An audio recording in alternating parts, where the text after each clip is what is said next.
Ne yango peka kana zongi simo kimia wana ko luka wana sema na sima ko kima ke batu ko kima na quartier pour ka luki pena ye. Oh yes. Akimi usalama. Eliminer chômage. Oh yes, akimi na ye. Ona kimia. Asa beza kimia. Amsusu benda ko bateki yango bakeko soma ndako sika msusu. Sika msusu. Oh yeah, kuna kimia.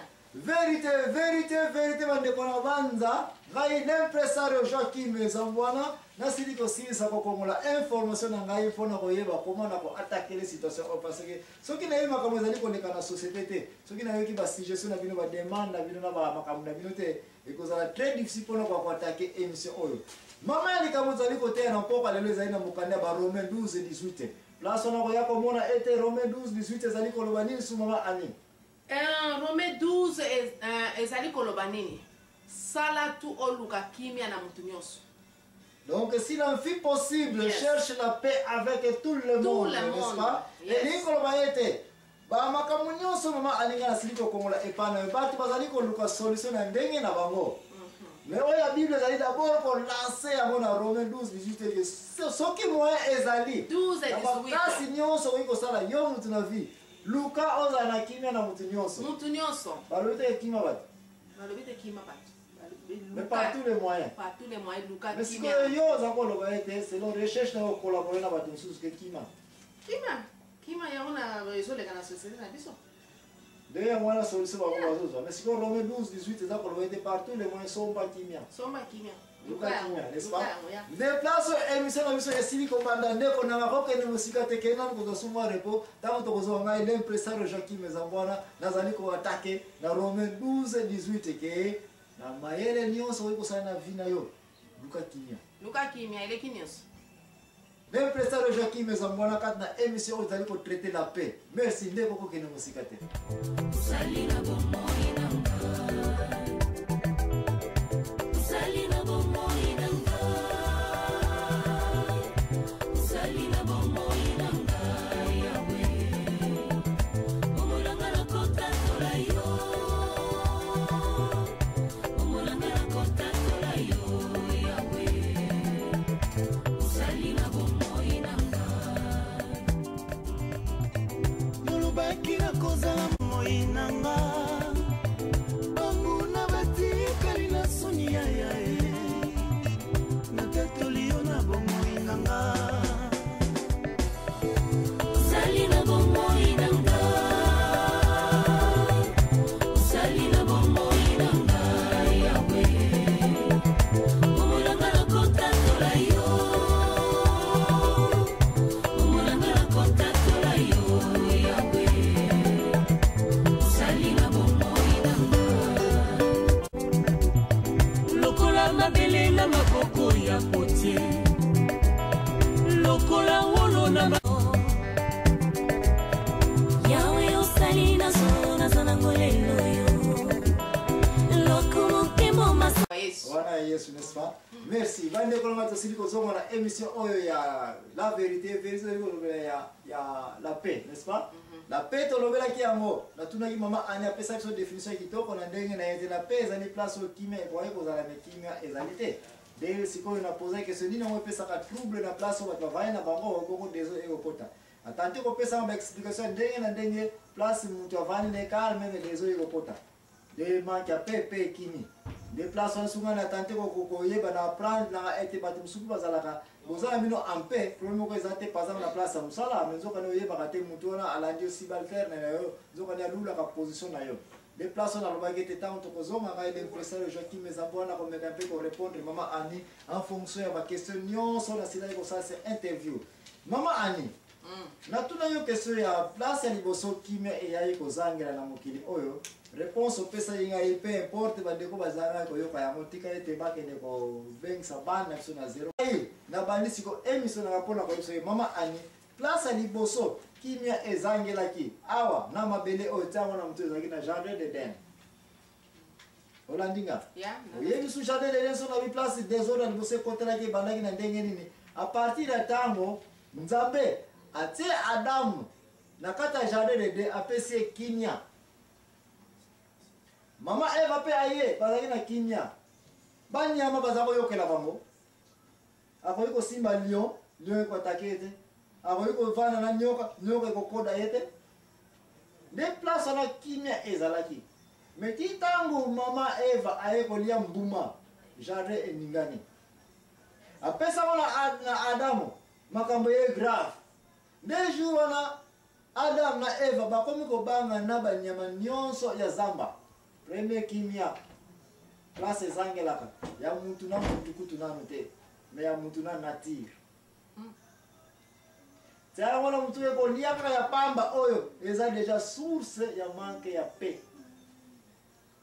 Adamu na Eva zako sala te biloko ezako yena baonka yango moko. Awoyiko balelo akolia oyo akolia yango. Source nango to cause nango to eko mona ete Adam na Eva kime eko zanga ba eko bota bana oyo bana wana ni susu. Abel na Caïn. Bana oyo yako mona ete Caïn. Basala ki mabe moko te parce yo selon information oto ko mona pa na yo. Ozo tenter ko supporter ete batu bazali baza ko provoquer trouble et puis trouble et comme na niveau ya ko sala ete batu baza ko yo kana te paix et kimi. Metika na yebso ete Caïn. Na Abel. Kimia ezalaki te. Kimia ezalaki te, ce n'est pas parce que Abel a provoqué Caïn. Ce n'est pas que pour Caïn a provoqué Abel, mais c'est parce que le soumou déjà ekotaki na mabele oyo. Et puis le soumou est sa esprit a envie kolula. Ola kolandanga. Oyebisu histoire ya Caïn na Abel. Makila liboso tangaki wana likolo ya Caïn amoni ndeko ne Abel aza kotumbela nzambe mbeka ya solo kitoko. Milinga ke tout droit ya yeza ko circuler kaka autour ya mutu na yeza ko kene nulle part. So c'est déjà azua ndeko la nanga malamu tozali kolobela paix. Tokoki jamais kolobela paix. So yi komba péché ezana noté. So yi kolobela paix te kimia esili paix ekei luvuva mweza sute. So yi komba kolula ebimité. C'est nanga ta wana mutuke makamu mibale. Mutu ya ka source ya manque ya kimia na mabele oyo. Yani boso nini? Péché. Lusum. Ya mibale nini? Envie, kolula. Na uti kolo bango déjà. Caïn na Abel. Caïn asala ki eloko moko pa Abel te. Abel pa asala ki eloko moko pa Caïn te. Mais nini ekota ki wana? Zua. Wana numéro 2. Numéro 1. Nini? Péché. C'est na la mona ko kolala. Tango za kolo ba laka makaba société na biso. Ovano ka boy baye ko tele kimbande. Baza ko lulo lati bilamba na yo za ko piorula munoko. Siko comme makambo ya simple kaka mibale complication ebandi okomi konima ye ya mwana la bouche de l'insensé cause sa ruine koloba tolinga mais soki tokomi na taya makambo mike kaka tokomi na mayele esili yo pesinga makambo ebele eza kokonzeke bato baza koswala na quartier baeglise bazokala te na misala bato bazokala te me ngai napesi kaka mibale kaka ya liboso péché. Pourquoi péché? Parce que Adam na Eva basalaki nini na banyama? Eloko moko te. Banyama basalaki nini na Adam na Eva? Eloko moko te. Mais sikoyo ko Caïn ye na balio bazo Adam na balio baza koyoka na susu te. Révolution ekoti. Trouble ekoti. Manque ya paix ya liboso eza nini? Péché. Masumu titanga ekoti na place batu bazali. Kanisa Adam na Eva zaika bango mibale. Mais siko masumu esa nini? Ekoti. Pe esa nini? Ekimi. Kokoriko wane lemuki. Siko toko yeba place magena ko kangela yango brrr eke. Oza ko langa malamu. Na yo frère sœur oza ko langa tika wale bete penyo so place no so yiko zala avant tena ba détail. Kana ngona mutu ete lisumu. Analyser d'abord lisumu nini eza ko leka awa. Outiko pesa kaya mama na papa baza suko yokana te. Analyser libota wana eloko liboso welela koyeba lisupo yo lo ba wela mbango bakena nini ko bengisa papa leki mama leki famille mwasi baya famille mbali baya. Oh oui ba passer le meli baza ko sala yango akena ndako membre yo baza ko yokana te mwasi na mbali eloko liboso ndo ko wela famille no baza wapi famille yo mwasi baya dimanche to vendre la bakambo zero. Oza ko landanga eloko liboso ko wela koyeba nini yango eningisi mai nini yango ete trouble na nini na jardin d'Eden. Péché.